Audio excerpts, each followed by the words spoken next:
79வது சுதந்திர தின நிகழ்ச்சி காஞ்சிபுரம் மாவட்டம் ஸ்ரீபெரும்புதூர் நகராட்சியில் காங்கிரஸ் மாவட்ட பொறுப்பாளர் அருள்ராஜ் தலைமையில் கொடியேற்றி கொண்டாடப்பட்டது. காஞ்சிபுரம் மாவட்டம் காங்கிரஸ் கட்சியின் பொறுப்பாளர் ஏ அருள்ராஜ் தலைமையில் பல்வேறு இடங்களில் சுதந்திர தினத்தில் கொடியேற்றி இனிப்புகள் வழங்கி கொண்டாடப்பட்டது. காங்கிரஸ் கட்சியினர் மாவட்டம் முழுவதும் இருந்து கலந்து கொண்டனர்.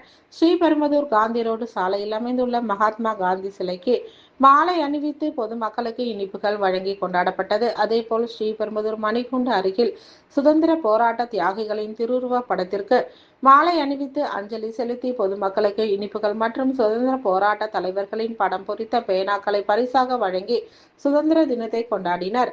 இந்த நிகழ்ச்சியில் காஞ்சிபுரம் மாவட்ட எஸ்சி துறை மாவட்ட தலைவர் தங்கராஜ், இளைஞர் காங்கிரஸ் மாவட்ட தலைவர் படப்பை விவேகானந்தன், சிறுபான்மை துறை மாவட்ட தலைவர் கீவலூர் முருகன், சாந்தகுமார், காங்கிரஸ் கட்சியின் மூத்த தலைவர்கள் செல்வராஜ், வல்லக்கோட்டை புண்ணியநாதன், பீமன், தாங்கன், கர்ணன், அமாவாசை மற்றும் ஏராளமான இஸ்லாமிய சகோதரர்களும் கலந்து கொண்டனர்.